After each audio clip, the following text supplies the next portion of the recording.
Masuk. Iya, masuk. Iya.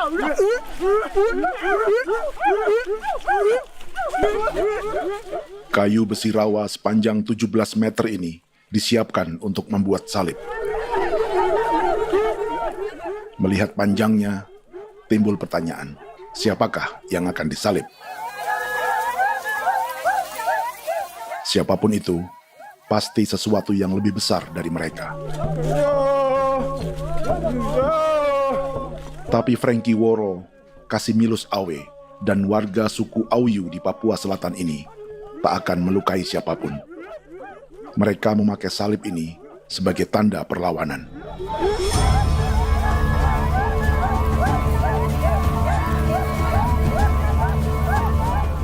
Yang mereka lawan memang lebih besar, yaitu pemerintah Republik Indonesia. Pemerintah sedang mengincar 2,5 juta hektar hutan orang Papua untuk proyek tanaman industri pangan dan energi.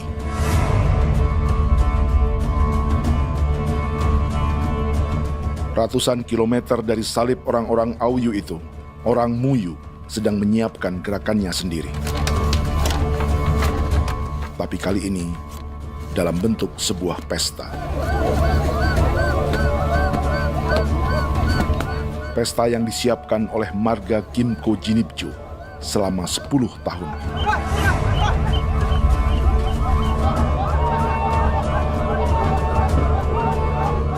Sosok di marga ini adalah Willem Kimco, orang asli Papua yang tak punya kartu identitas kewarganegaraan manapun.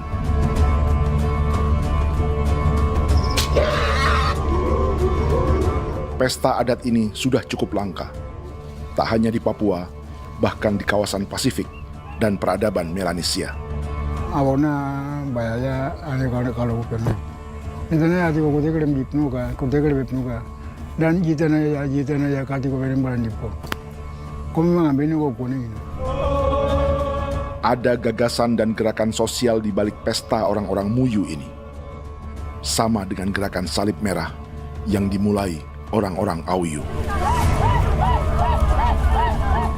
Salib ini akan menjadi yang terbesar dari 1.800 salib merah yang telah ditancapkan berbagai suku di Papua Selatan dalam 10 tahun terakhir. Ribuan salib merah yang dipadukan dengan palang adat adalah tanda larangan yang menyatukan unsur-unsur adat dan agama. Kami percaya bahwa kalau memang kami sudah tidak mampu untuk menyelesaikan persoalan ini, dalam hal ini perusahaan tidak bisa masuk, berarti kami minta bantuan kepada nenek moyang dan Tuhan. Atribut perang orang Auyu ini diukir atau dilukis, digambar di batang salib ini dengan tujuan bahwa kami larang dengan sangat keras. Jadi apabila siapapun, baik dari antara kita sendiri yang melanggar batas ataupun pihak lain yang mau mengganggu keselamatan hak tanah adat kami, maka kami siap untuk melakukan ancaman perang. Salib-salib ini tidak ditancapkan di halaman-halaman gereja, melainkan di tanah dan hutan adat, di dusun-dusun sagu, dan di tempat-tempat yang disakralkan. Sebab 1.800 palang adat dan salib ini memang bukan semata tentang agama, tapi untuk mencegah negara dan perusahaan memasuki tanah dan hutan adat mereka. Papua bukan tanah kosong.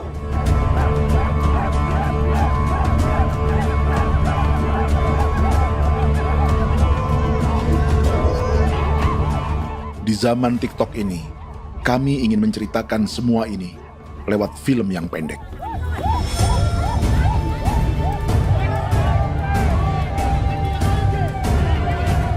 Tapi kami jelas gagal.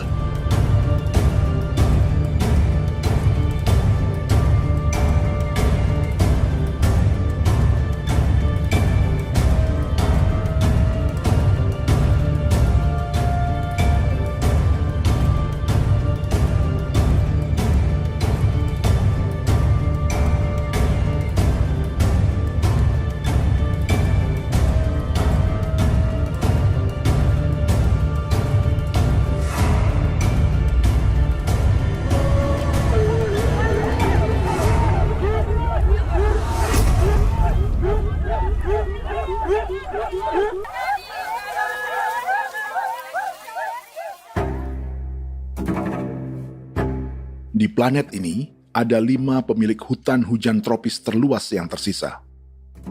Kongo di Afrika, Brazil, Peru, Bolivia, dan Indonesia.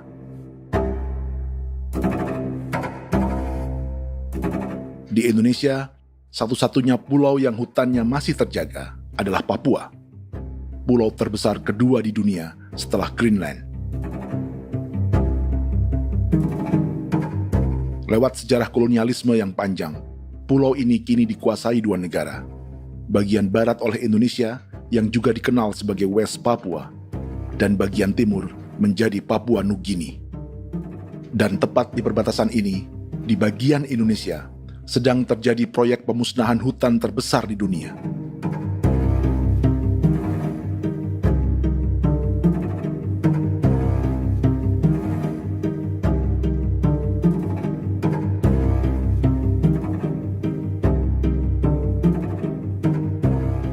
Pemerintah Indonesia sedang membuka lebih dari 2,5 juta hektar hutan untuk sawit, tebu, padi, dan peternakan. Ini disebut proyek strategis nasional untuk lumbung pangan dan energi yang jadi ambisi 3 presiden. Bagian terbesar direncanakan untuk mencetak sawah seluas 1,3 juta hektar. Lalu bagian lain akan ditanami tebu seluas 560.000 hektar untuk gula dan bioetanol. Setiap liter bensin di Indonesia akan dicampur bioetanol 10% atau E10. Ada 10 perusahaan di proyek ini, dan semuanya dimiliki oleh 1 keluarga saja. Berikutnya, ada areal sawit seluas 400.000 hektar untuk biodiesel. Targetnya mencampur 50% solar dengan minyak sawit atau B50. Dan terakhir, pemerintah akan membuka peternakan seluas 380.000 hektar. Jadi, apa yang salah dengan proyek pangan dan energi ini? 5 orang Papua dalam film ini akan menjawabnya.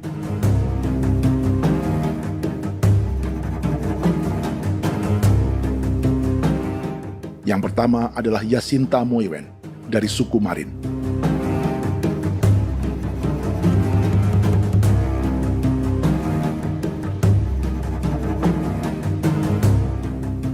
Yasinta dan warga di distrik Ilwayap di Merauke sudah menjadi korban. Hutan dan rawa sebagai sumber pangan dan ekonominya telah dihancurkan. Jalan sepanjang 135 km sedang dibuat, dan di kiri kanannya akan dicetak 1 juta hektar sawah. Mereka sulit menolak atau melawan. Salib sudah digeser, masih datang lagi dengan senjata nih mereka nih. Karena proyek ini juga dijaga tentara. Macam-macam senjatanya.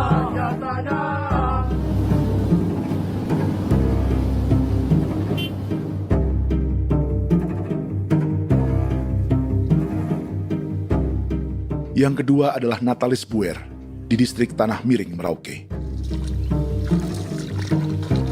Petani milenial ini merasa ditelantarkan. Sebab setelah hutannya diubah menjadi sawah, sebagian sawah-sawah ini tak tergarap. Orang asli Papua seperti Natalis tak punya modal untuk benih, pupuk, perawatan, hingga ongkos panen.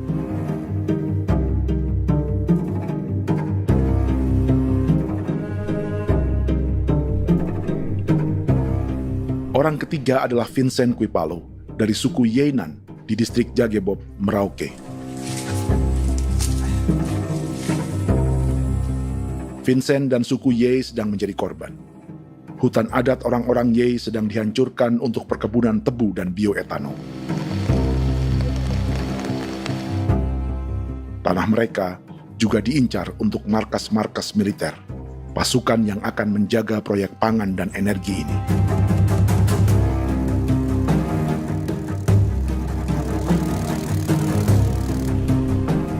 Yang keempat adalah Frankie Woro dari suku Auyu di distrik Fofi, Kabupaten Bovendigul. Hutan dan tanah mereka terancam perluasan perkebunan sawit untuk campuran biodiesel atau B50. Orang-orang dari suku Auyu ini adalah calon korban. Merekalah salah satu pelopor gerakan Palang Adat dan Salib Merah. Meski kadang berseberangan dengan gereja yang mereka anggap lebih mendukung pemerintah dan perusahaan. Mereka bahkan sedang merencanakan gerakan yang lebih besar, dengan salib yang lebih besar.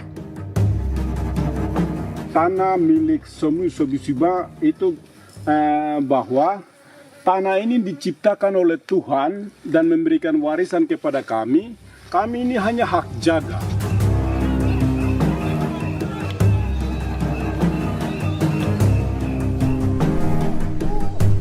Sosok kelima adalah Willem Kimco dari suku Muyu di Bovendigul. Tokoh adat dari Muyu ini hidup di garis belakang proyek negara, sehingga belum menjadi korban. Tapi mereka sedang bersiap menghadapi segala kemungkinan. Tinggal di belantara dan perbatasan membuat sebagian mereka tak punya status kewarganegaraan. Tapi mereka telah hidup jauh sebelum ada Indonesia atau Papua Nugini.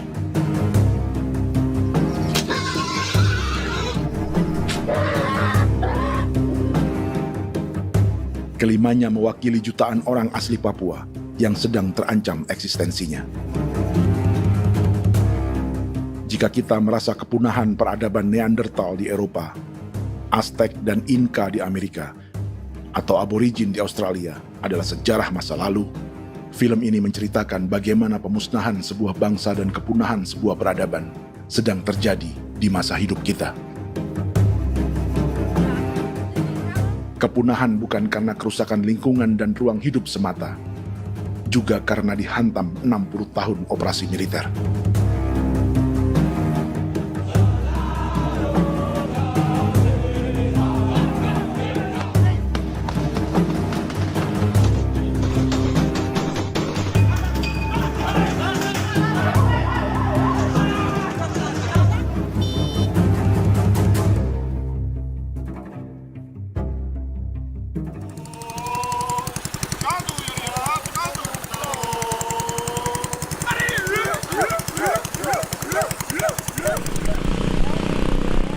Frankie Woro dan orang-orang Auyu sedang berburu. Tapi lokasi perburuan mereka mulai dikuasai perusahaan perkebunan sawit.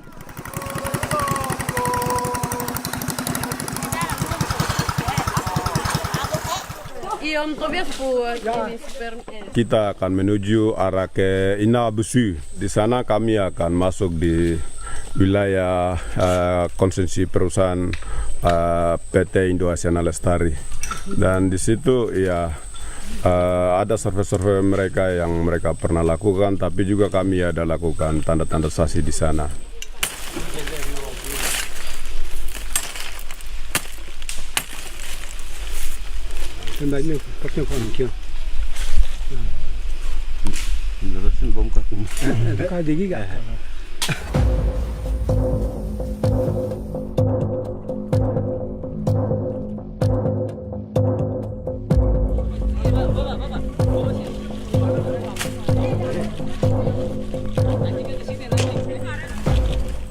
Dapat dengan yang induknya, tapi karena induknya dia lari dan terlambat kerja, akhirnya yang bisa kita dapat dia punya anak ini saja. Ini kalau pakai bahan kayak hasil.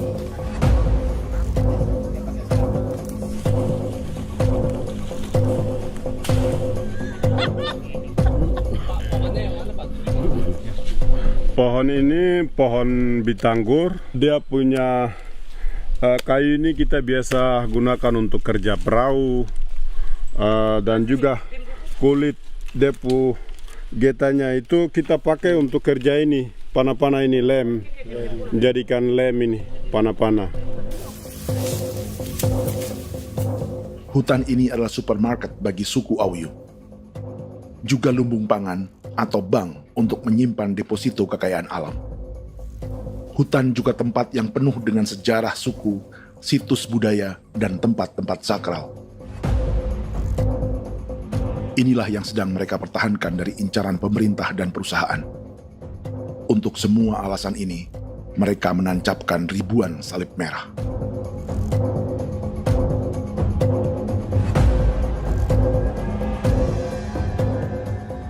Tapi dari kampung, warga suku Auyu memberi kabar pada Frankie tentang intimidasi oleh aparat negara agar mereka melepas tanah ke perusahaan sawit dan berhenti memasang palang adat dan salib merah. Ada beberapa titik yang saya sudah siap, tetapi di sini emergensi dari saya, terutama di Kampung Sokanggon, PT Damai Timber. Dia mengganggu saya dengan menggunakan kekerasan maupun pihak hukum. Dan kemarin saya ada pernyataan penolakan secara resmi, tapi masih tetap dengan menggunakan pihak hukum untuk masuk, untuk harus dituntut saya untuk harus diterima perusahaan itu. Kita di situ ada 15 marga, tetapi 15 marga juga tidak setuju. Marga-marga siapa yang terima dan marga-marga mana saja yang menolak. Nanti kita lihat dari pertimbangan itu, dan di situ dan kita undang mereka untuk bicara dengan kami. Sebagai sosok yang aktif dalam gerakan, warga Auyu terus memberi informasi lapangan kepada Frankie yang tak selalu berada di kampungnya. Izin pernyataan yang mereka paksa saya untuk tanda tangan itu, tapi sementara saya tidak tanda tangan. Data semua ada di tangan saya. Ya. Baik, kalau gitu itu lebih bagus karena tanda tangan itu yang berbahaya. Iya.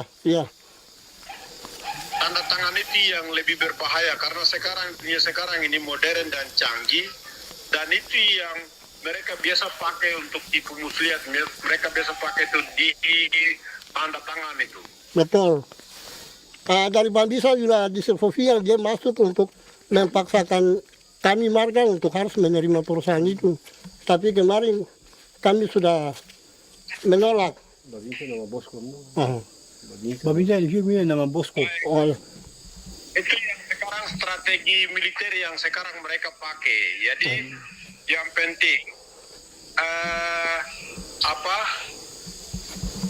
masyarakat itu yang benar-benar mau menolak siap dukung ketua marga siapa yang nanti tampil. Ini adalah peta konsesi sawit untuk biodiesel dalam proyek strategis nasional. Dan di distrik Fofi inilah, orang-orang Auyu hidup dari sungai dan hutan. Tapi Frankie di Bovendigul masih lebih beruntung. Setidaknya dibandingkan Yasinta Mowien di Merauke yang sudah kehilangan hutan dan rawanya.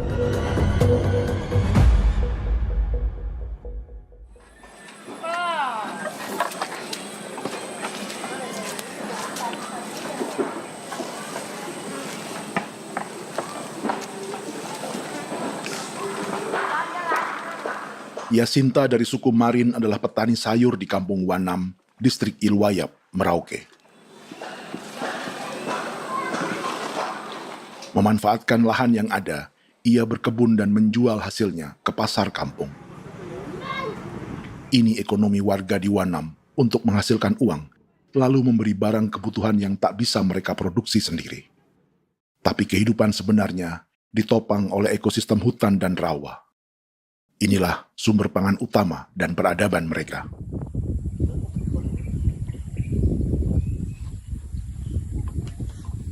Namun ketenangan ini diusik ketika tiba-tiba pada Mei 2024, di Pelabuhan Wanam datang ratusan alat berat untuk proyek pangan dan energi pemerintah.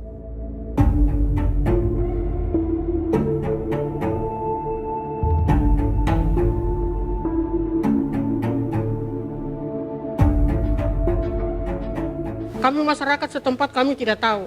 Kami kaget pagi-pagi kapal sudah ada di pelabuhan kami.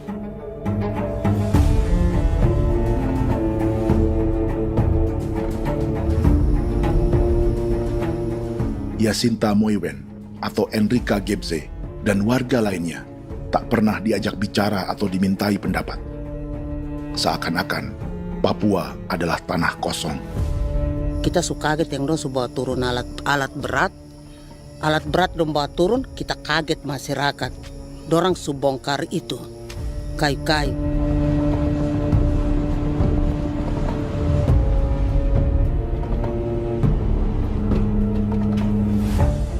Bersamaan dengan alat-alat berat itu, juga berdatangan tentara Indonesia untuk mengawal proyek pembukaan hutan milik Jacinta.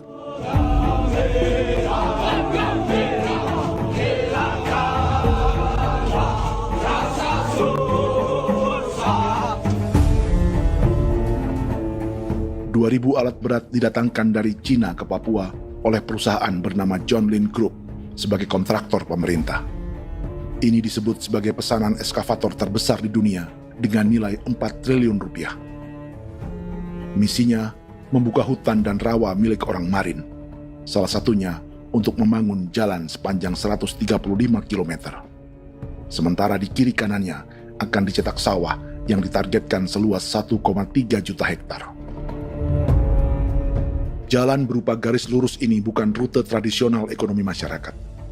Jalan ini akan menghubungkan kawasan perkebunan sawit dan tebu di sebelah timur, juga untuk mobilisasi pasukan militer. John Lin Group adalah perusahaan yang dimiliki Andi Samsudin Arsyad atau yang dikenal dengan Haji Isam. Sebagian orang mengenalnya sebagai pengusaha yang hobi balapan mobil.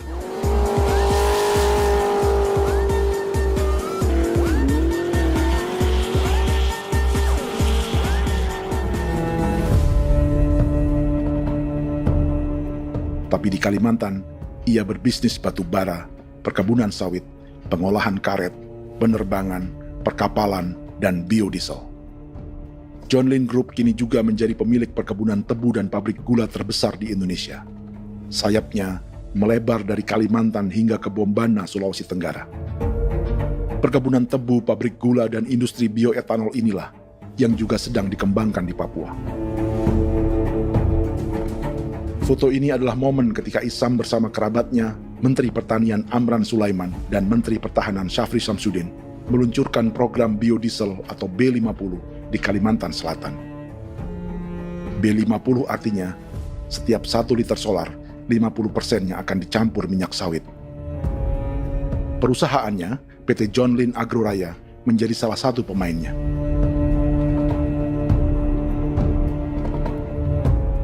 Sepanjang tahun 2025, saham PT John Lin Agroraya pernah naik hingga 700%.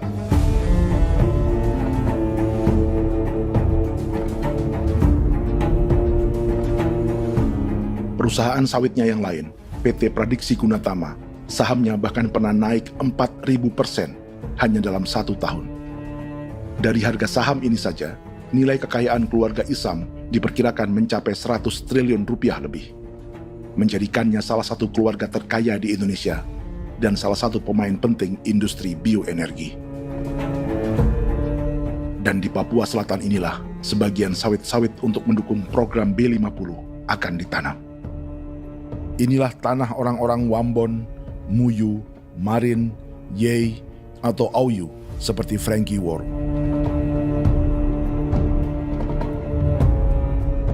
Haji Isam pernah menjadi tim kampanye nasional Presiden Joko Widodo dalam pemilu 2019 saat melawan Prabowo. Bintang Mahaputra Utama diberikan kepada Saudara Andi Syamsuddin Arsyad. Beliau berjasa luar biasa dalam mendorong pertumbuhan ekonomi daerah maupun nasional. Setelah menjadi presiden, Prabowo memberi gelar kehormatan Bintang Mahaputra Utama pada Isam.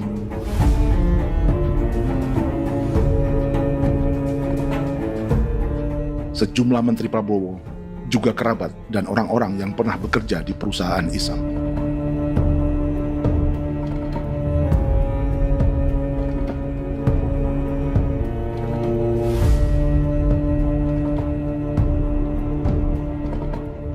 Lawan sebesar inilah yang sedang dihadapi Jacinta di kampung Wanam, Merauke. Atau petani perempuan lain seperti Enrika Gebze. Jadi alam kita ini sudah rusak. Jadi kita itu biasa jalan dari sini tuh harus pasang jerat di situ, harus cari makan di situ lagi. Itu tempat-tempat itu pasang-pasang jerat, tempat babi, rusa, sekarang sudah tidak ada lagi.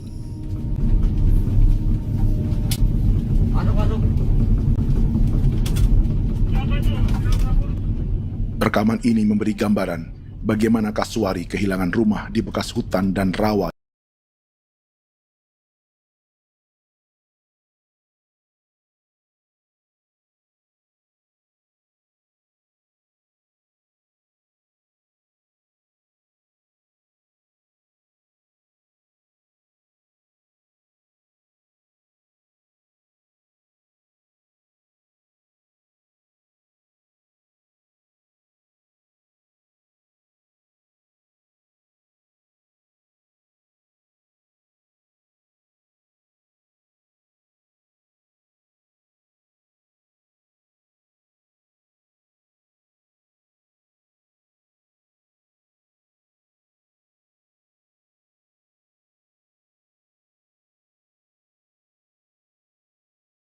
Cadangan pangan nasional.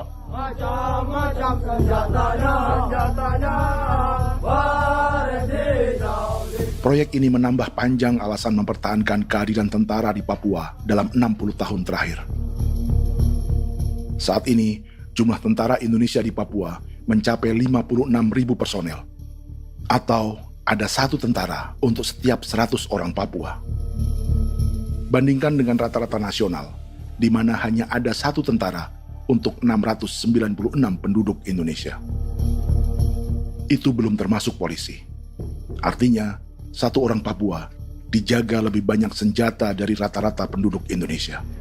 Tanah dan hutan diambil secara sepihak untuk kepentingan pembangunan batalion dan bandar antariksa. Ini bentuk perampasan masyarakat. Penolakan kehadiran markas-markas militer terjadi di sejumlah tempat di Papua. Tak hanya karena trauma dan ketakutan, juga karena mengambil tanah-tanah adat.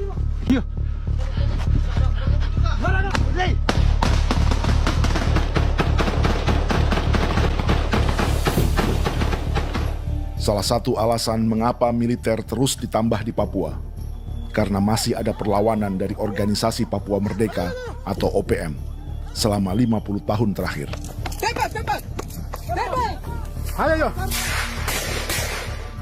Tapi kekuatan militer OPM diperkirakan hanya 1.430 personel dan 360 pucuk senjata. Selebihnya, mereka menggunakan senjata tradisional.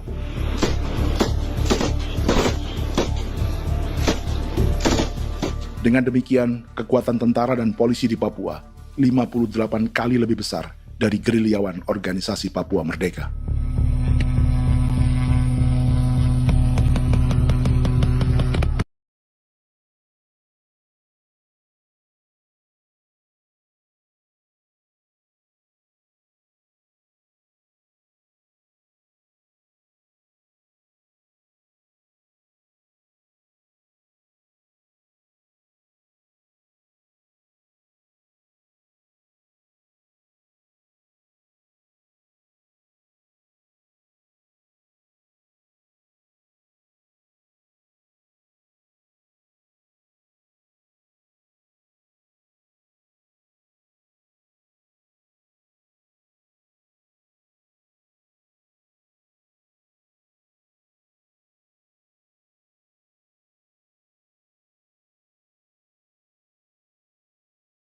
Mengambil hutan milik suku Ye dari marga Kuipalo.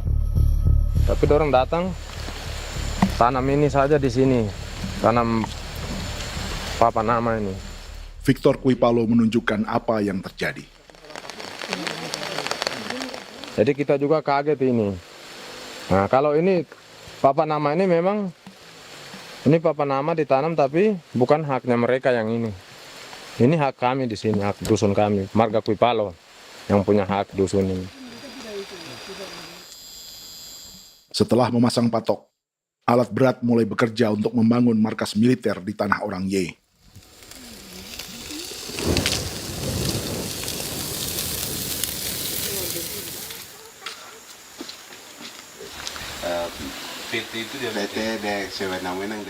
Kehadiran markas militer mengkhawatirkan warga yang pernah mengalami trauma.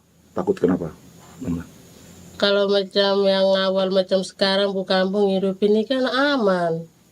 Terus kenapa harus didirikan korem di sini? Bukankah dengan adanya Korem semakin aman ada tentara di sini? Kalau untuk kampung kayaknya tidak bisa aman kalau ada tentara, paling masyarakat dipukul itu ini. Kalau kampung hidup begini malah saya sejahtera dan saya punya masyarakat. Apa pernah ada pengalaman buruk sebelumnya dengan tentara di daerah sini? Ada yang cerita waktu pos-pos di sini tuh di 13, 12 itu zaman katanya Patimura. Memang kasihan. Malah kita punya orang ini yang dianiaya betul, dipukul. Disuruh kerja bakti tidak mau atau lama mencari, namanya kita pangkur sagu itu butuh waktu 1 minggu. Kalau lama begitu ya paling diseret dapat pukul itu. Operasi militer Indonesia di Papua dimulai tahun 1962 lewat Operasi Trikora. Tapi perlawanan bersenjata pertama di Papua baru dilakukan tahun 1965 di Manokwari. Nanti tanggal 1 Mei jam 12.30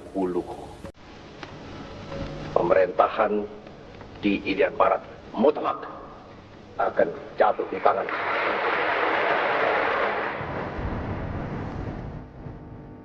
Sejak itu, selama 60 tahun, operasi militer untuk menaklukkan Papua terus dilakukan. Salah satu operasi militer paling berdarah adalah Operasi Wibawa untuk memenangkan Indonesia dalam jajak pendapat tahun 1969. 643 orang tewas di Paniai. Lalu disusul 4.146 korban tewas antara tahun 1977 hingga 1978.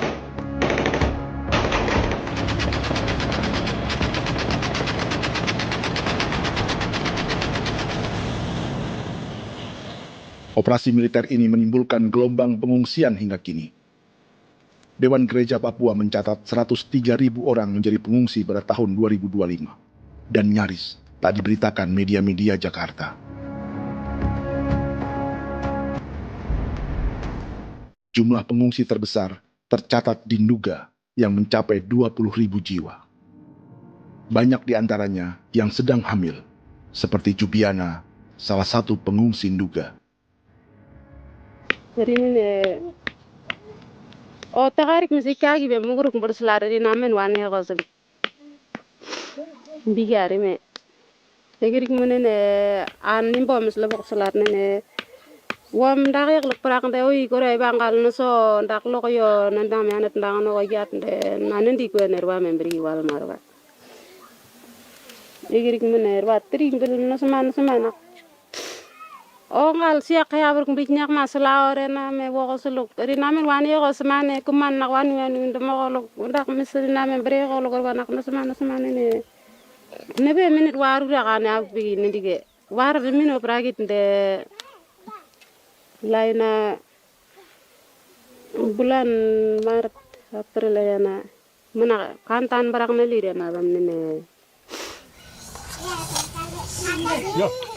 Jubiana lalu menamai anaknya Pengungsi Kogoya. Selain Jubiana, juga ada Emma dari Maibrat yang melahirkan di hutan. Sampai di kampung begini, katanya bilang ada tentara yang bangun jembatan. Nah, capek itu juga pun masih tahan. Kembali lagi ke hutan lagi. Kita sampai sejatuh di tengah jalan. Orang sampai terbanting di kayu semuanya. Berasa sakit begitu. Melengkapnya tuh Domika Serli, pengungsi Wako. Masyarakat sipil dari Kampung Aitrem sementara mengungsi karena kampungnya sementara dikuasai oleh TNI Polri. Seratusan ribu pengungsi di Papua saat ini jauh melampaui jumlah yang mengungsi ke Papua Nugini tahun 1984, yaitu 10.000 orang karena menghindari operasi militer.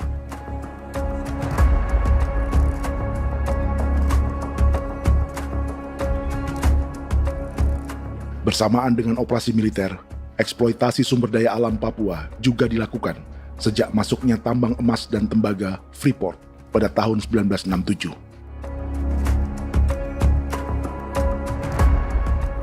Disusul perkebunan sawit awal tahun 1980-an.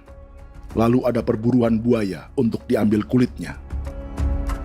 Sebelumnya, ada eksploitasi gas alam di Teluk Bintuni, pencarian besar-besaran kayu gaharu, atau pembukaan hutan tanaman industri. Ini belum termasuk perburuan dan perdagangan ikan arwana di selatan Papua, penebangan kayu merbau dari hutan-hutan Jayapura, emas di Blok Wabu Intan Jaya, bahkan nikel di pulau-pulau kecil Raja Ampat. Dan kini, dalam skala yang belum pernah terjadi dalam sejarah, Papua dipaksa mencetak sawah, tebu untuk bioetanol, dan sawit untuk biodiesel.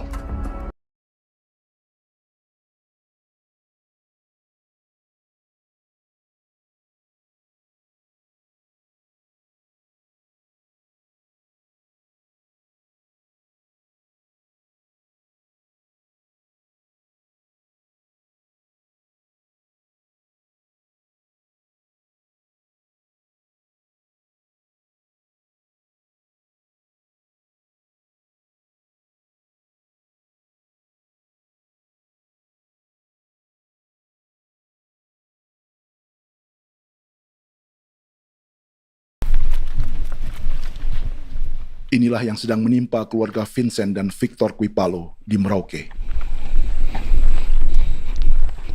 Hutan mereka diambil untuk markas militer dan industri perkebunan, PT Murni Nusantara Mandiri. 1 dari 10 perusahaan yang diberi konsesi untuk menanam tebu dan memproduksi gula serta bioetanol seluas 52.000 hektar.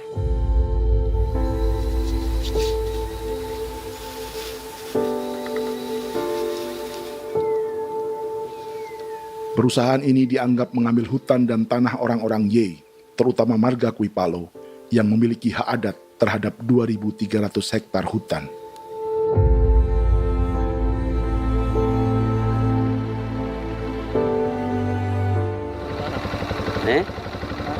Tentara? Tentara. Oh iya, tentara.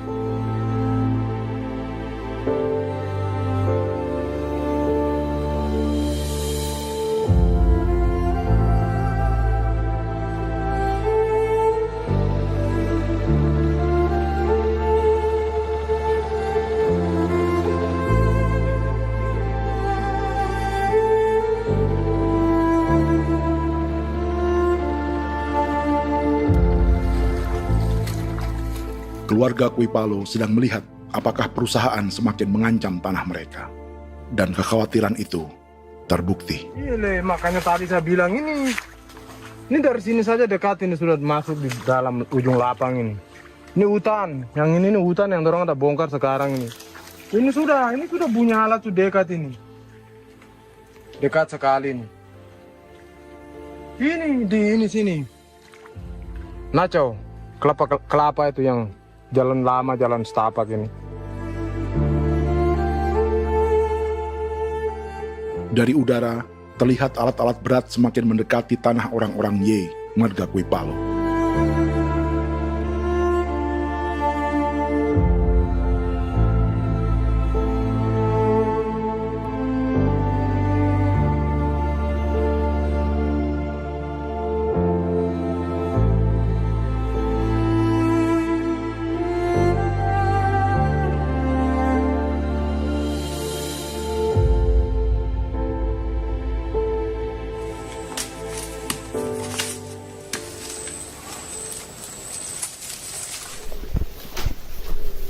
Keesokan harinya, Victor dan kerabatnya memberi tanda cat merah di pohon-pohon yang berada di batas tanah mereka.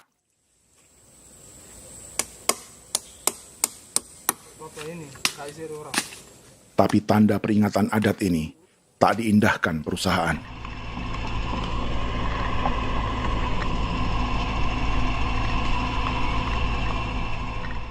Dua bulan kemudian, perusahaan tetap memasuki tanah marga Quipalo. Sama-sama. Kami manusia, kau lihat. Tapi tidak sakit hati sekali saya kasih tahu adik. Ini sama baik kalau pikiran berubah lagi hari ini. Kami juga punya tangan, hanya beda rambut. Mister itu juga. Woi, buka. Tidak.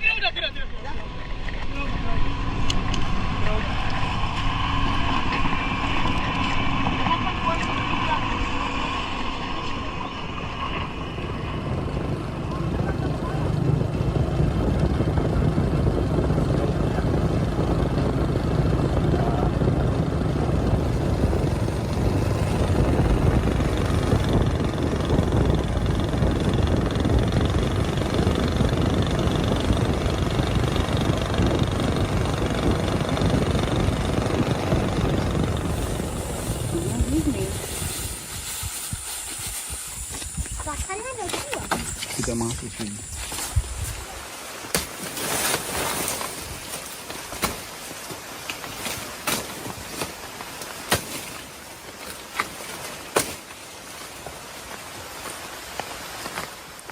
Jadi ya untuk itu seperti saya katakan tadi, apakah lebih baik kita tidak usah ada kan atau bagaimana, kita pisahkan, pisahkan dari negara ini kan? Jangankan tuh, saya kemarin bicara sama Daniel, datang sama saya dengan persoalan Kodam ini, saya bilang Pak Daniel kalau lebih baik saya ngungsi ke Papua Nugini. Dia bilang, aduh Bapak jangan begitu. Ya memang, kalau tidak bisa menghargai kami, lebih baik pilihan yang itu yang saya memilih. Lebih baik saya pindah dari sini. Saya mengungsi ke Papua Nugini, di negara tetangga. Masih di laut. Apa?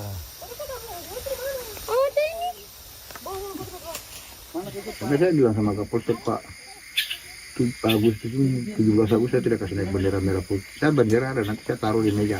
Bendera saya ada. Karena saya punya pikiran percuma kita ini merasa bahwa kita hidup di bawah naungan merah putih. Ternyata merah putih tidak lindungi kami. Tidak anggap kami sebagai kami rakyatnya. Dia lambang negara. Dan kami menghargai lambang negara itu. Ternyata lambang negara ini, kita bernaung di bawah lambang negara ini, kita tidak dilindungi. Hak kita tidak dihargai.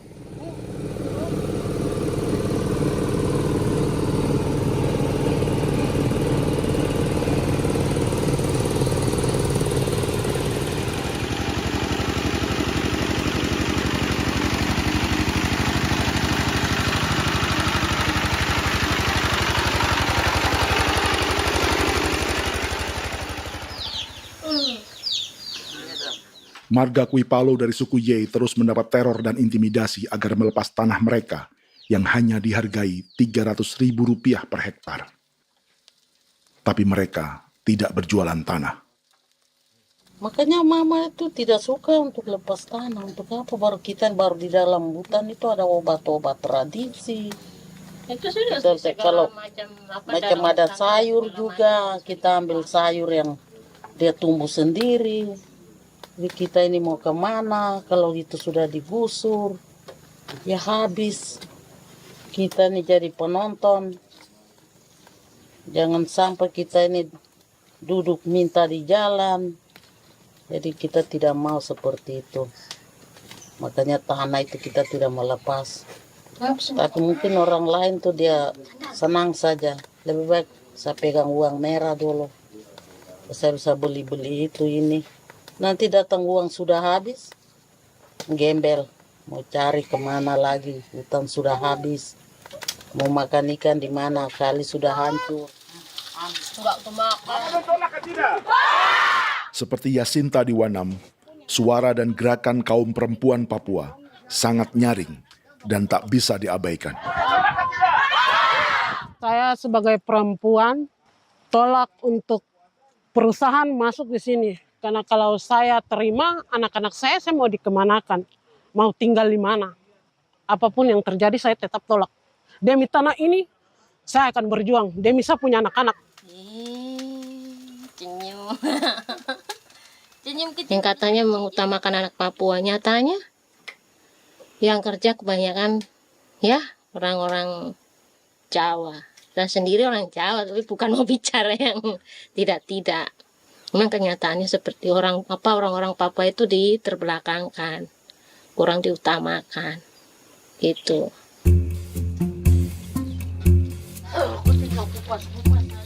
Proyek food estate seperti mencetak sawah, bukannya tak diikuti warga Papua.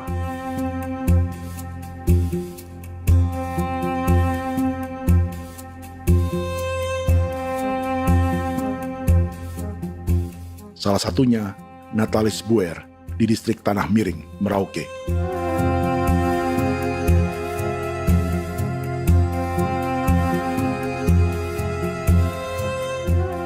Setelah menghabisi hutan, pemerintah Indonesia mencetak sawah untuk tanaman padi karena beras mulai menjadi makanan pokok menggantikan sagu. Sebagian besar penggarapnya adalah warga transmigran yang datang sejak era 1980-an. Bahkan petani transmigran sudah ada sejak Belanda membuka proyek padi kumbe di distrik Kurik. Lokasi yang sering jadi langganan pejabat Indonesia memamerkan sawah di Papua. Tapi Natalis juga ingin belajar menanam padi atau bersawah. Namun ia kesulitan karena dibutuhkan modal untuk benih, pupuk, hingga pemeliharaan dan panen. Lalu sawah-sawah ini pun mulai dikuasai pendatang.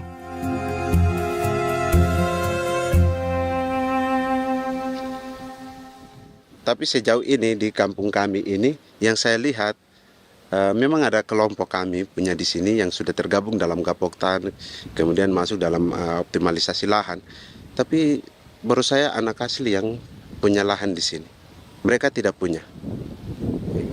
Pemerintah dalam hal ini adalah Kementerian Pertanian bersama-sama Kementerian Pertahanan yang dalam hal ini pada garis di bawahnya adalah TNI Angkatan Darat, memberikan support yang maksimal kepada masyarakat khususnya di Merauke dalam rangka. Saya kemarin habis 9 juta. 9 juta ya? Iya, 9 juta karena dia sudah tidak dipakai toh. Ya. Dia sudah... Perempuan Papua seperti Filomena juga mau bertani. Pemerintah memberi bantuan Rp900.000 per hektar lewat program optimalisasi lahan atau OPLAH. Tapi dibanding biaya produksi dan harga jual gabah, Filomena mengaku berkali-kali rugi dan kini memutuskan tak lagi menggarap sawahnya. Terus kita harus cari uang untuk kombeng. Betul. Karung kita beli. Karung beri sendiri lagi. Tenda kita beli. Ini dari yang offline ini don tidak siapkan. Tidak ada. Tidak ada ya, jadi mama don sendiri. Itu yang saya ada bilang, 900.000. Itu modal untuk kerja sawah ini. Mulai dari kerja sampai nanti panen. Panen. Wih, ngeri sekali. Iya, lucu toh? Tidak dapat itu. Betul, Mam. Dong maksud begini. Kalau disuruh tanam ubi berhektar-hektar, mari datang. Kita tahu cara rawatnya bagaimana, iya. Tanamnya bagaimana, tanam model bagaimana supaya hasilnya model begitu. Kita tahu. Kalau yang ini kan kita baru belajar. Sebagian hutan milik warga Senayu di Merauke sudah dibuka untuk sawah dan kebun tebu oleh PT Global Papua Abadi. Proyek pertanian ini dikerjakan oleh Kodim Merauke. Mereka melepas sebagian tanah karena ingin belajar bertani. Saya tete nenek moyang tidak ajar saya tanam padi. Tapi saya mau berubah. Generasi saya yang berikut ini besok lusa tidak bisa makan pisang, sagu. Ada apa? Namun program optimalisasi lahan yang dijanjikan dengan berbagai bantuan tak dirasakan Filomena. Obat rumput beli, obat padi beli, jonder kita bayar, bahkan bibit masih kurang, cari bibit lagi beli. Jadi saya memang kalau program pemerintah saya sama sekali saya tidak suka. Baku tipu saya.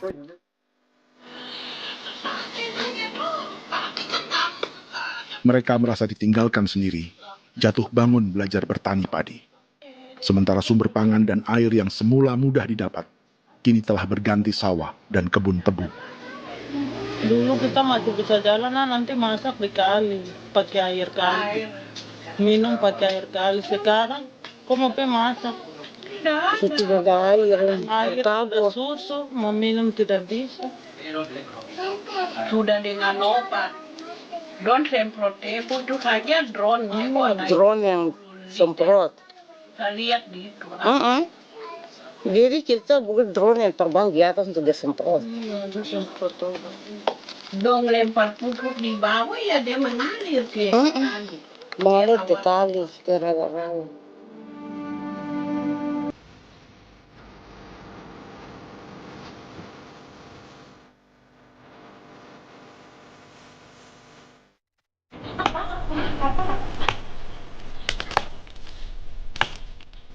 Seperti pertanian sawah bagi orang Bali atau Toraja, Bagi orang Auyu dan suku-suku lainnya di Papua Selatan, sagu juga bukan semata tentang pangan.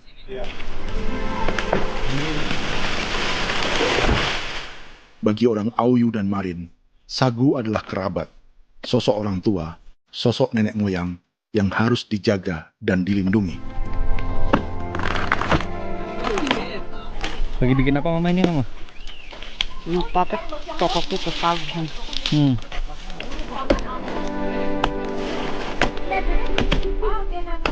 Kami diingatkan oleh leluhur, sagu itu tidak boleh digusur dan tidak boleh diganggu dengan cara apapun, dan di dalam rangka kepentingan apapun tidak boleh. Kamu harus bela, bahkan sampai nyawa pun harus menjadi taruhan demi membela keselamatan pergerakan sagu di atas tanah ini.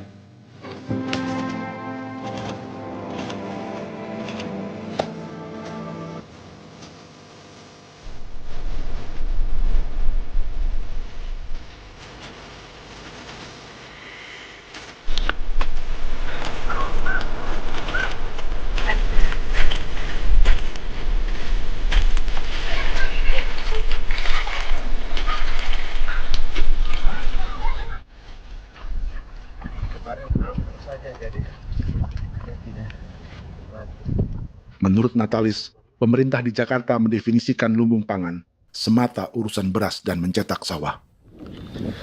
Sebenarnya orang Papua itu bukan tidak bisa bertani. Kami tanam ubi itu bagian dari pertanian. Nah, pertanian yang dimaksud oleh pemerintah itu harusnya selalu itu kalau bisa pemerintah harus spesifikkan pertanian apa yang dimaksud, pertanian tanam padi atau pertanian tanam ubi, petasan dan lain-lain. Ini yang harus dispesifikkan dulu. Begitu, sehingga tidak menjustifikasi kami orang asli Marin bahwa kami tidak bisa bertani. Bukan. Kami buka kebun besar-besar di sana, bahkan bermeter-meter, ratus-ratus meter pakai sekop, bukan pakai ekskavator, tapi ini pakai skop. Itu pertanian, begitu. Bagi Natalis, alih-alih memaksimalkan sawah-sawah yang sudah ada untuk petani Papua, pemerintah selalu membuka hutan baru, seperti dikerjakan perusahaan John Lynn Group dan melibatkan tentara.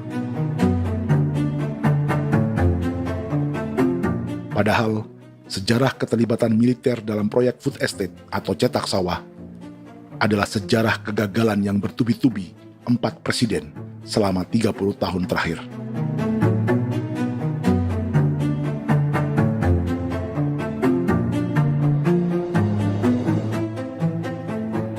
Papua bukan yang pertama menjadi proyek lumbung pangan yang melibatkan tentara. Kalimantan telah menjadi korban 30 tahun sebelumnya.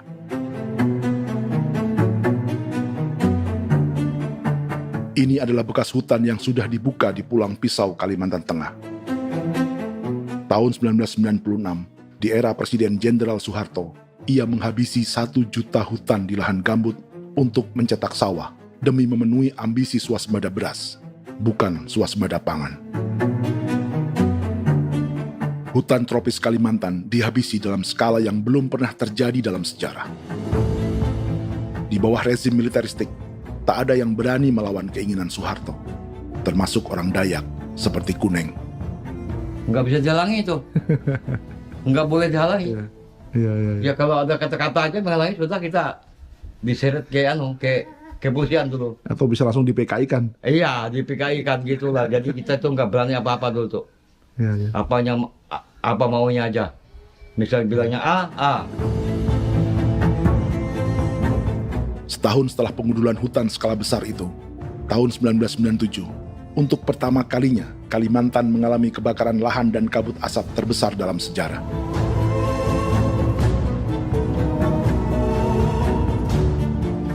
Sebagai ilustrasi, ini kondisi kabut asap tahun 2015.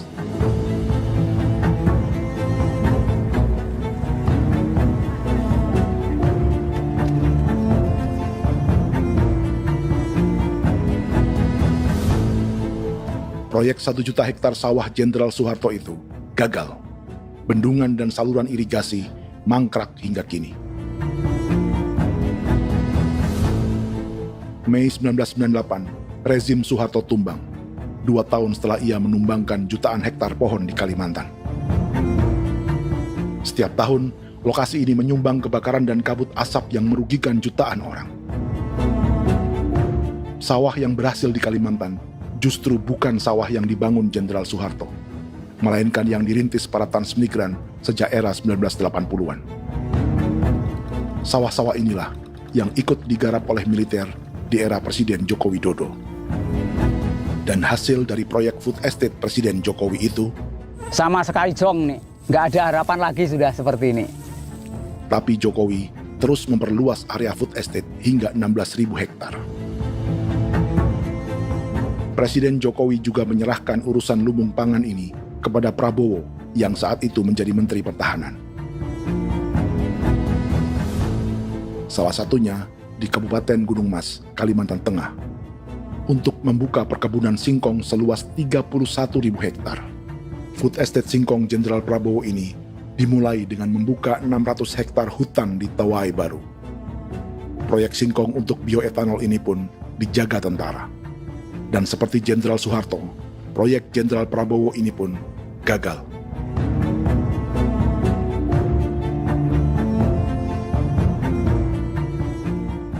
Dengan reputasi ini, Joko Widodo dan Prabowo justru sedang membuka 2,5 juta hektar di Papua.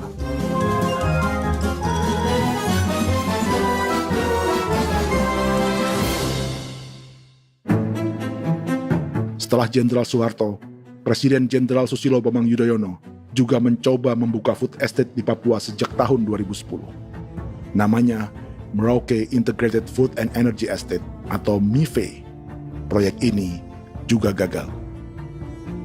Lalu di lokasi yang sama, Jokowi berusaha meneruskan dengan proyek mencetak sawah 1,2 juta hektar yang juga gagal. Sekarang yang paling siap adalah 1,2 hektar. Yang 1,2 juta hektar. Dan kini, Prabowo yang pernah gagal dengan 600 hektar singkong di Kalimantan justru akan mengulangi di Papua dengan skala 2,5 juta hektar. Di daerah Papua pun harus ditanam kelapa sawit supaya bisa menghasilkan juga BBM dari kelapa sawit. Dalam setiap proyek pangan dan energi di Papua, yang lebih menonjol bukan tanaman pangannya, melainkan untuk energi atau bahan bakarnya. Sawit untuk biodiesel dan tebu untuk industri bioetanol. Ada 10 perusahaan yang diberi konsesi hingga 0,5 juta hektar untuk tebu. Dan 10 perusahaan itu dimiliki oleh 1 keluarga saja.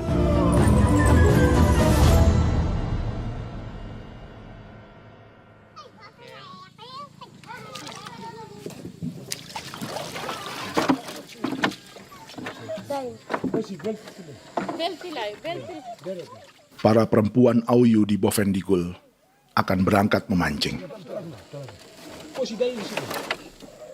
Priska Beni membantu menyiapkan perahu.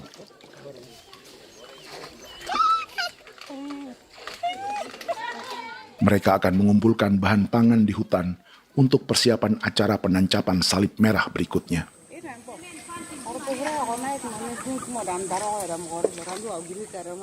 Priska sudah mengambil posisi memancing.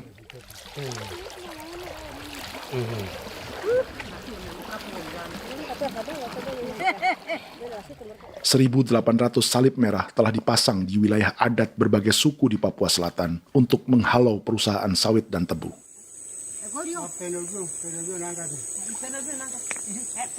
Maria Tebung yang paling muda datang membawa hasil. 2 ekor ikan gastor alias gabus toraja. Sebagai generasi Z, pendidikannya sampai sekolah dasar.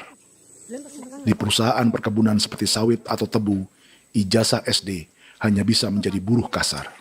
Tapi ia tak tertarik.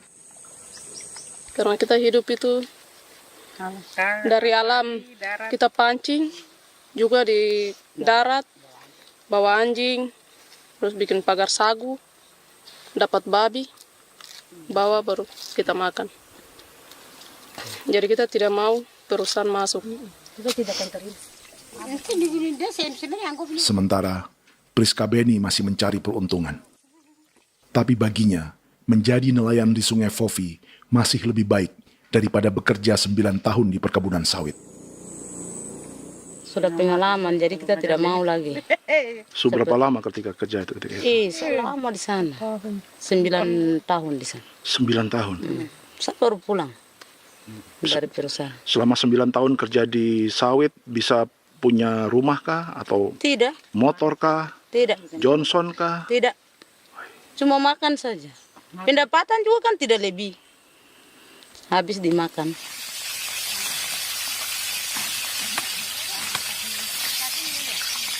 Satu minggu libur berapa hari? Tidak libur. Minggu tetap kerja? Tetap kerja. Tidak bisa ke gereja? Hari Minggu kerja. Hari Minggu juga kerja. Jadi dia tidak mengenal agama perusahaan itu. Di grup perusahaan sawit Korindo, Priska digaji 2 juta rupiah per bulan dan tinggal di mes karyawan. Tapi gaji itu dipotong bahan makanan atau BAMA rata-rata 1 juta rupiah setiap bulan. Korindo adalah grup perusahaan yang salah satu usahanya adalah hutan tanaman industri dan sawit di Bovendigul dan Merauke. Di Papua, mereka memakai bendera PT Tunas Sarwa Ema. Perusahaan ini pernah memberi bantuan pada Keuskupan Agung Merauke. Keuskupan Merauke belakangan mengeluarkan pernyataan mendukung proyek strategis nasional di Papua. Umat Katolik yang memprotes sikap gereja tersebut ditangkap polisi. Jadi selama 9 tahun tidak bisa nabung? Tidak. Makan saja. Makan saja. Makan saja. Menabung bagaimana? Keperluan banyak. Tidak sampai. Habis di anak-anak uang sekolah. Uang 1 juta itu mana sampai. Menabung juga tidak cukup. Sudah pengalaman, jadi kalau di sini perusahaan mau masuk tidak. Tidak.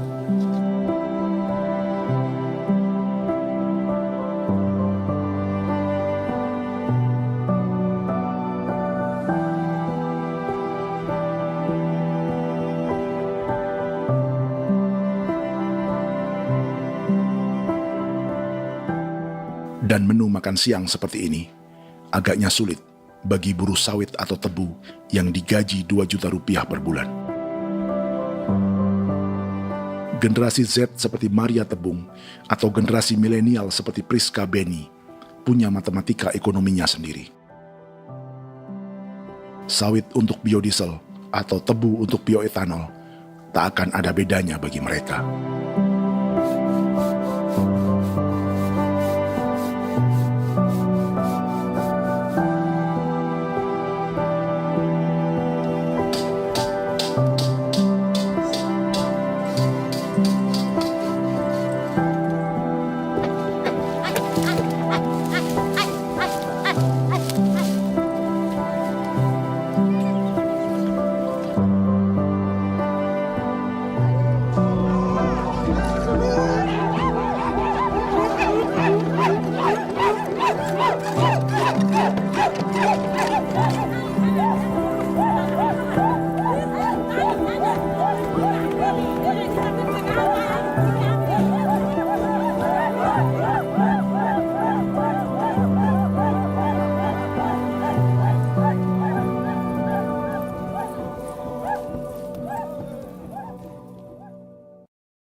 Perkebunan tebu 1,5 juta hektar di Merauke adalah ide 3 presiden untuk menggenjot penggunaan bioenergi sebagai campuran bahan bakar fosil. Selain swasembada pangan, swasembada energi di daerah Papua pun harus ditanam kelapa sawit supaya bisa menghasilkan juga BBM dari kelapa sawit. Juga tebu menghasilkan etanol. Singkong, kasava juga untuk menghasilkan etanol. Bioetanol adalah bahan bakar nabati atau tumbuhan yang dapat dicampur dengan bensin. Sama dengan program biodiesel yang mencampur solar dengan minyak sawit. Pertamina saat ini sudah menjual BBM bioetanol dengan campuran 5% yang dipasarkan dengan merek Pertamax Green 95. Tapi pemerintah ingin menaikkan kadarnya menjadi 10% atau E10. Maka ke depan kita akan mendorong untuk ada E10. Kemarin malam sudah kami rapat dengan Bapak Presiden. Bapak Presiden sudah menyetujui untuk direncanakan mandatori 10% etanol. Idenya untuk mengurangi ketergantungan pada bahan bakar fosil yang diimpor dan menimbulkan polusi.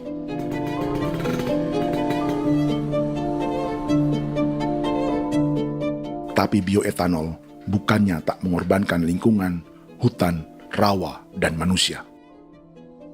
Karena program E10 membutuhkan 7,3 miliar liter bioetanol, maka lahan yang dibuka untuk menanam tebu bisa mencapai 1,3 juta hektar. Sementara saat ini, luas perkebunan tebu di Indonesia hanya 500 sampai 600 ribu hektar. Artinya, butuh lahan baru hingga 800 ribu hektar untuk menanam tebu. Dan 500 ribu hektar diantaranya sedang dibuka di Papua. Hutan yang tadinya untuk menumbuhkan pangan, berubah jadi tanaman untuk bahan bakar di jalanan. Kecepatan pulihnya hutan beradu dengan jumlah dan kecepatan kendaraan di jalanan.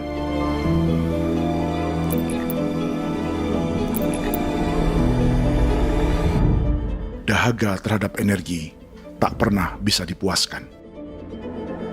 Setelah minyak sawit untuk biodiesel, dunia kini merambah singkong, jagung, dan tebu untuk bioetanol. Benua Amerika, Eropa, sebagian Afrika, hingga separuh Asia kini mulai memakai bioetanol sebagai campuran bahan bakar.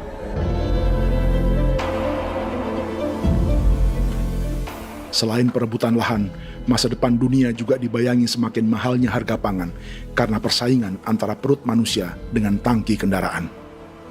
Ini adalah lokasi perkebunan tebu dan bioetanol PT Murni Nusantara Mandiri yang mengancam tanah Vincent Quipalo dan orang-orang Ye di Merauke. Beberapa kilometer di selatan adalah PT Global Papua Abadi yang mengancam tanah orang-orang Muyu dan Marin.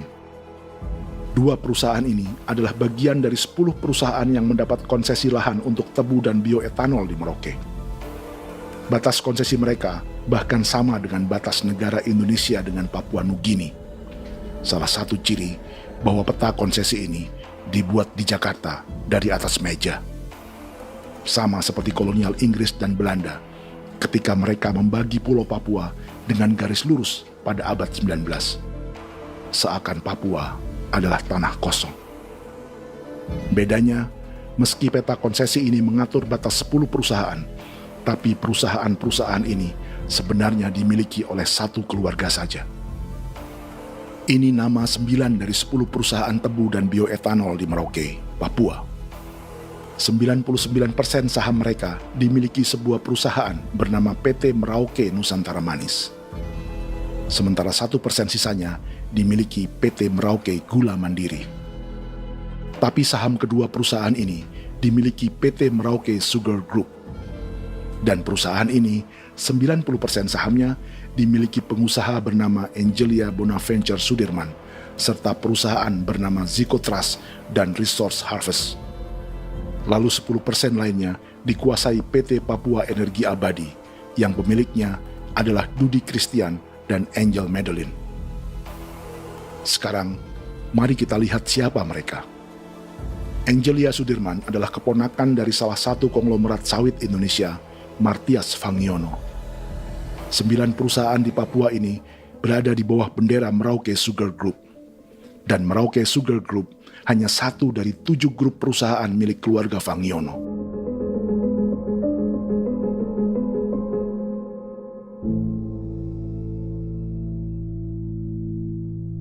Ini Martias Fangiono. Seperti Haji Isam, Martias selama ini dikenal sebagai pengusaha sawit yang kini merambah bisnis tebu dan bioetanol.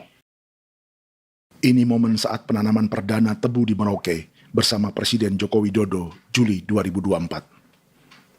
Di sini juga ada anak Martias Fangiono, yaitu Wirastuti Fangiono. Wirastuti adalah salah satu yang menonjol dari keluarga Fangiono. Tahun 2025, Forbes mencatatnya sebagai konglomerat termuda dengan kekayaan 23 triliun rupiah yang mengendalikan 2 grup usaha, FAP Agri dan Surya Dumai Industri. Keduanya adalah perusahaan sawit dan biodiesel. Anak dan bapak ini adalah investor utama bagi Jokowi dan Prabowo untuk proyek tebu dan bioetanol di Papua. Sementara yang ini adalah Martua Sitorus, pemilik raksasa agribisnis dunia, Wilmar International, yang juga memegang konsesi sawit di Papua lewat berbagai perusahaan. Tapi Martua kini memakai bendera baru, yaitu KPN Corporation atau Karunia Prima Nastari. KPN inilah yang memiliki kelindan bisnis dengan keluarga Fangiono untuk proyek tebu Merauke. Apalagi grup Wilmar yang didirikannya juga pemain gula utama di Australia. Tahun 2010, Wilmar membeli 100% saham perusahaan gula terbesar Australia, Sucrogen. Akuisisi senilai 1,5 miliar dolar Amerika ini langsung menjadikan Wilmar pemain tebu terbesar kelima dunia. Sebagian bibit tebu yang ditanam di Merauke adalah varietas yang dikembangkan Lembaga Riset Gula Australia atau Sugar Research Australia. Sugar Research Australia lalu menjalin kontrak pengembangan bibit dengan PT Global Papua Abadi milik Fangiono. Tapi masalahnya, Sugar Research Australia adalah badan publik yang tugasnya memajukan petani tebu dan sebagian dananya berasal dari pajak warga Australia. Itu artinya, warga Australia membiayai pengembangan bibit tebu untuk investor dan pemerintah Indonesia. Dokumen ini menunjukkan bahwa lembaga yang dibiayai warga Australia itu pernah memiliki kontrak penyediaan bibit dengan PT Global Papua Abadi milik keluarga Fangiono.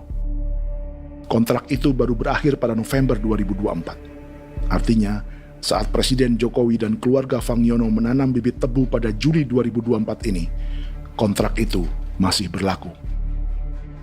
Nama lain dalam keluarga ini adalah Siliandra Fangiono, yang pada tahun 2024 dijuluki Raja Sawit Termuda dengan kekayaan 39 triliun rupiah dalam catatan Forbes. Ia mengendalikan grup First Resources. Secara umum, keluarga Fangiono memiliki 20 perusahaan di Sumatera, 32 perusahaan di Kalimantan, 1 di Jakarta, 2 di Singapura, dan 25 perusahaan di Papua. Di Papua, perusahaannya tersebar dari Sorong, Mapi, hingga Merauke. Para politikus dan pejabat Indonesia terus membesarkan konglomerasi, meski Martias Fangiono pernah divonis 1,5 tahun penjara karena kasus pembalakan liar dan kebun sawit ilegal tahun 2007. Sementara tahun 2022, Wilmar terlibat kasus korupsi ekspor minyak sawit dan divonis mengembalikan kerugian negara 11,8 triliun rupiah.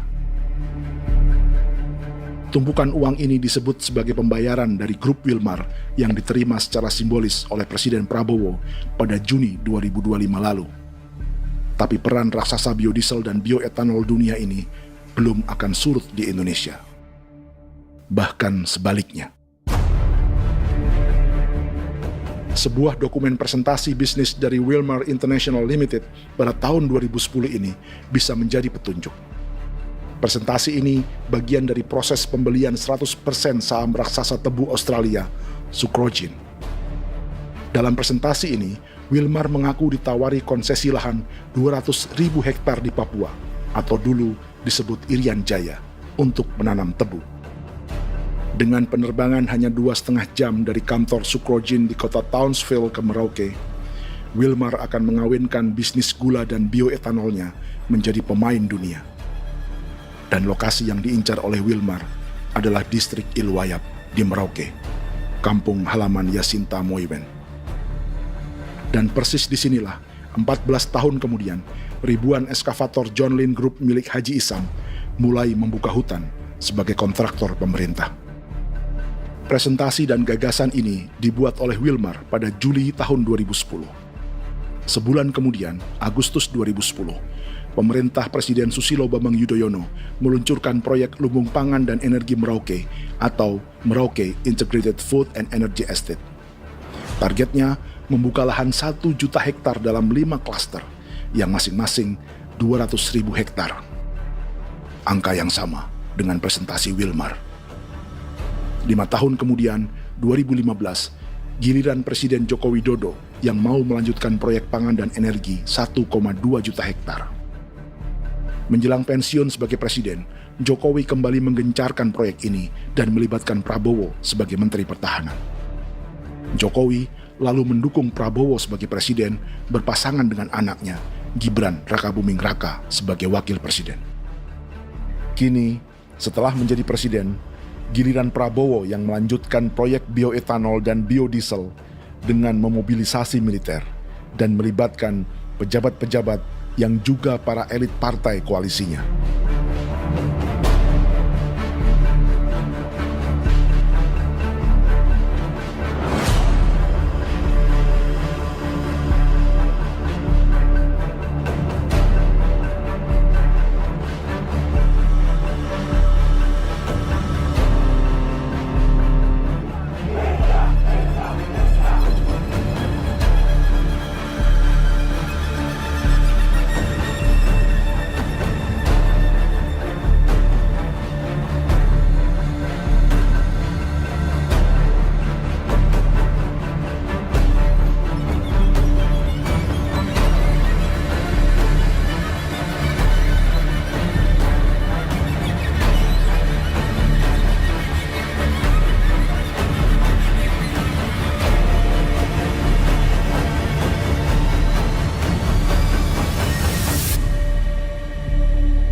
Tahun lalu, hutan-hutan di Pulau Jawa dalam waktu singkat berubah menjadi perkebunan tebu di bawah rezim kolonial Belanda. Orang Jawa menjadi buruh dan petaninya dipaksa menanam tebu. Dari kolonialisme dan politik tanam paksa itu, Belanda memperkaya negara dan para investornya. Tak puas membuka hutan untuk perkebunan di Jawa dan Sumatera, kolonial Belanda menanam tebu hingga di Suriname dan mengerahkan ribuan orang Jawa sebagai buruh pada tahun 1890. Inggris yang sudah menguasai negara seluas India dan Papua Nugini pun masih menanam tebu jauh di tengah Samudra Pasifik, di tanah orang-orang Fiji. Lalu memindahkan puluhan ribu orang India menjadi buruh di sana. 200 tahun sebelumnya, ratusan ribu orang Afrika bahkan diperbudak untuk bekerja di perkebunan-perkebunan tebu Spanyol dari selatan Eropa hingga Karibia, Kuba, atau Jamaika. Jika dulu tebu menjadi gula atau emas putih, kini cerita kolonialisme tebu berlanjut di Papua untuk bahan bakar nabati atau bioetanol. Dan seperti semua cerita tentang kolonialisme, akan ada yang berpesta dan ada yang membayar. Dalam setiap cerita pesta kolonialisme, baik di Jawa, Karibia, atau di Papua, selalu melibatkan para elit lokal, dari pejabat, perwira, hingga agamawan. Tapi dalam setiap kolonialisme, juga selalu ada cerita tentang mereka yang mempertahankan diri dan melawan.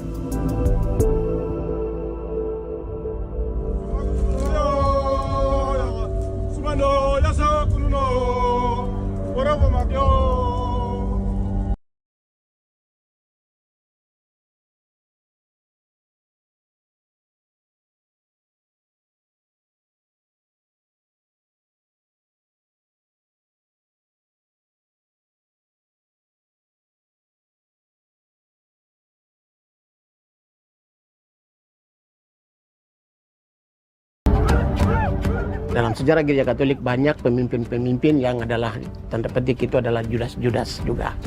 Jadi itu sudah pasti karena itu adalah manusia. Satu sisi sebagai manusia dalam perjalanan digoda, apalagi ada dalam posisi-posisi jabatan ya mungkin banyak tawaran-tawaran lain, lalu disitulah terjadi pergeseran keberpihakannya kepada misi gereja tadi itu untuk umat, untuk mereka yang tertindas. Orang kirim eksavator, orang kirim tentara, orang kirim polisi. Pukul kami bukan pencuri, kami tidak pernah mencuri orang barang. Kami tidak pernah menangis ke orang lain. Kami tidak pernah menangis ke kita bapak mama, kami menangis kepadamu. Tuhan kami lemah. Tidak tahu. Dia kata begini hijau cikui. Orang datang ke bangsa kami, ke wilayah kami untuk kasih habis kami.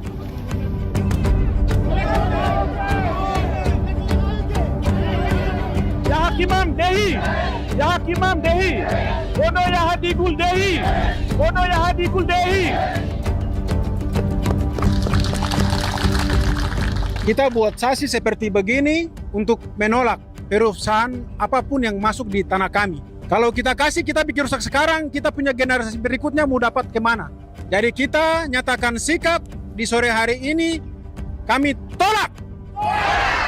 Apa yang dilakukan pemerintah untuk PSN adalah kejahatan. Pemerintah bagian dari kejahatan, aktor perusak dan pembunuh terhadap negara, terhadap alam, hutan, terhadap manusia. Jadi negara jadi aktor pembunuh. Jadi Pilatusnya siapa? Negara, pemerintah Jakarta ini. Tanah Wiu bukan kosong. Masyarakat adat kami masyarakat. Perusahaan tolak. Biar nasa.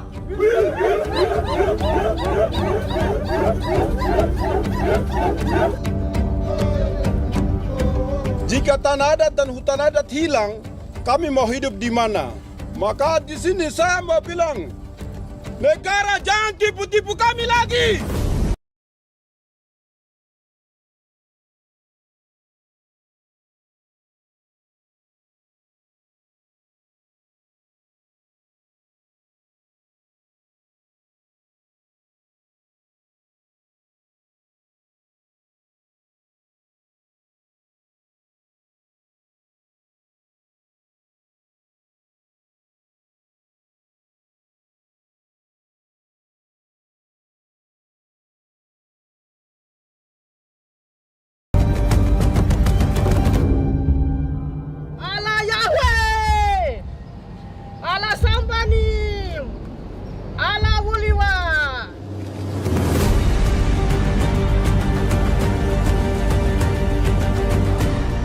Kalau kami dianggap orang Papua itu bagian daripada Republik ini, tolong hargai kami. Dengan adanya PSN, PT John Hindrup yang sudah menerobos tanah kami dan hutan kami, merusak alam kami. Itu yang kami datang ke Jakarta jauh-jauh dari Papua. Kami mau bersuara kepada Bapak Presiden Prabowo Subianto, di mana keadilan untuk masyarakat Papua. Tolong lihat masyarakat Papua yang sudah mati. Kami bersepakat menyatakan, 1. Gereja-gereja di Indonesia mendukung masyarakat adat yang menolak proyek strategis nasional di tanah Papua. 2. Gereja-gereja di Indonesia menolak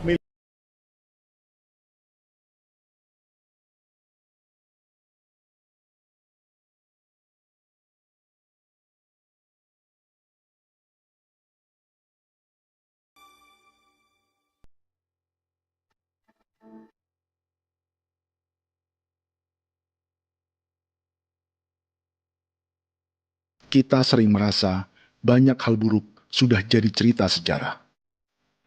Dan kita sekarang hidup lebih baik, lebih beradab, atau mustahil melakukan kejahatan seperti di masa lalu. Kita tidak lagi menghukum mati orang dengan memenggal kepalanya. Kita menembaknya atau menyuntik racun agar tertidur dan mati. Tapi ada hal-hal yang tak berubah. Salah satu pembantaian yang kuat di ingatan kita adalah kejahatan Nazi atau genosida di Rwanda. Padahal pembantaian juga sedang terjadi di masa kita, seperti di Gaza, Palestina. Penghancuran sebuah peradaban seperti Indian di Amerika atau aborigin di Australia juga kita anggap masa lalu. Sekarang kita merasa lebih baik dan lebih toleran. Padahal proses penghancuran bahkan pemusnahan yang sama sedang terjadi terhadap bangsa Melanesia di Papua. Begitu juga dengan praktik kolonialisme. Kita merasa penjajahan seperti dilakukan Portugis, Inggris, atau Belanda sudah menjadi sejarah. Dan Indonesia tidak mungkin menjajah. Padahal itulah yang sedang terjadi dan dirasakan di Papua.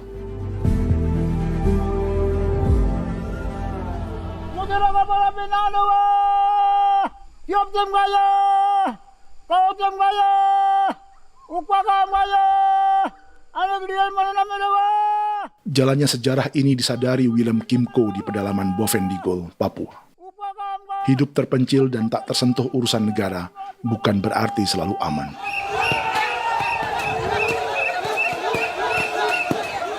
Untuk sampai di tempat ini, orang-orang Muyu menempuh 2 hari berjalan kaki mengarungi hutan, lembah, dan sungai.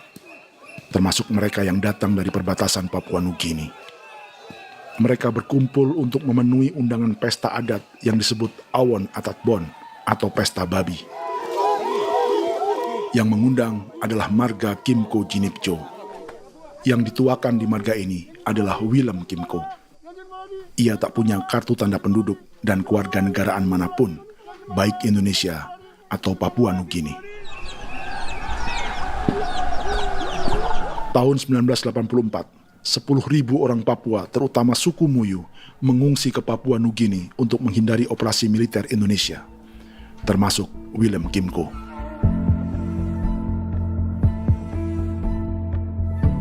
Apa yang membuat pesta adat ini istimewa? Apa bedanya dengan acara serupa yang dihadiri pejabat, tokoh agama, LSM, atau yang direkam oleh kru televisi dan konten kreator? 18. Pertama, untuk membuat pesta babi, orang Muyu perlu persiapan selama 10 tahun. Sebab, babi-babi yang akan jadi bagian dari pesta ini tak boleh dibeli, alias harus dipelihara sendiri. Babi-babi ini bukan bantuan pejabat pemerintah, gereja, atau LSM.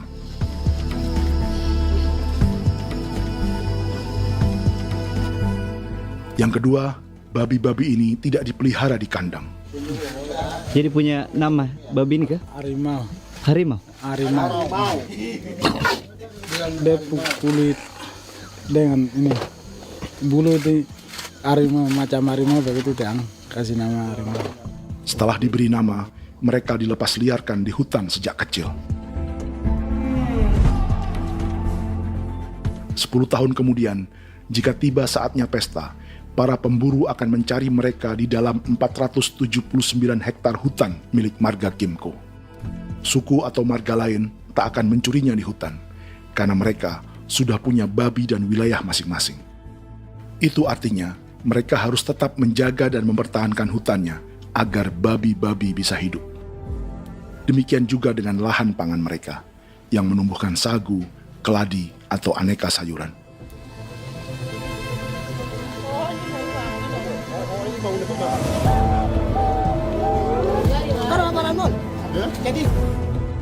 Yang ketiga, dalam Awon Atatbon atau pesta babi, binatang ini tidak dimakan secara gratis. Setiap marga atau klan dalam suku Muyu akan membayar jerih payah tuan rumah menjaga hutan dan memelihara babi.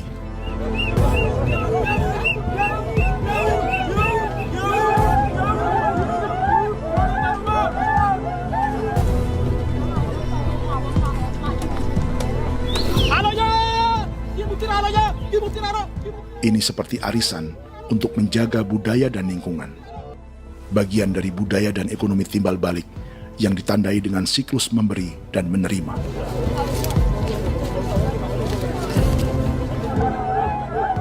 Ini juga cara orang Muyu membangun dan memperluas aliansi. Awon bet begul bet, ulan yau kando bet, asat bet anani, asat bet jenis liga anani, oh ado amten anani, menini tu ni jaga, kepo kemo kau di mana, kepo kemo mayat ni, kep tetek mau yang kau kep kan bet bini kep torewen, ni ni tu ni kadek ni, oke, kepo nanti kau tahu kamu kepo kep pasak itu orang ni, kene man gini wane wane, koko kati bolon jabeng, koko kuning bolon jabeng. Jika Willem Kimco dan marganya bisa menjaga hutan dan wilayahnya, marga lain ikut diuntungkan sebagai sebuah ekosistem. Demikian juga sebaliknya. Alasan keempat, mengapa pesta babi ini memiliki tempat khusus dalam peradaban orang Muyu, karena Willem Kimco khawatir peradaban mereka akan punah, menyusul ancaman terhadap ekosistem dan hutan. Setiap marga atau klan harus mengkonsolidasi diri dan membangun aliansi.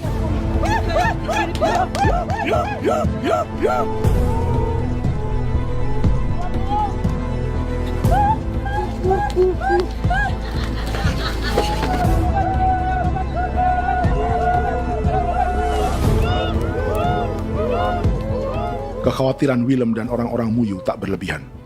Ruang hidup mereka bersinggungan dengan proyek bioetanol dan biodiesel pemerintah Indonesia. Mereka juga tahu apa yang telah dan sedang menimpa suku lain seperti Auyu di Bovendigul atau Yainan dan Marin Anim di Merauke.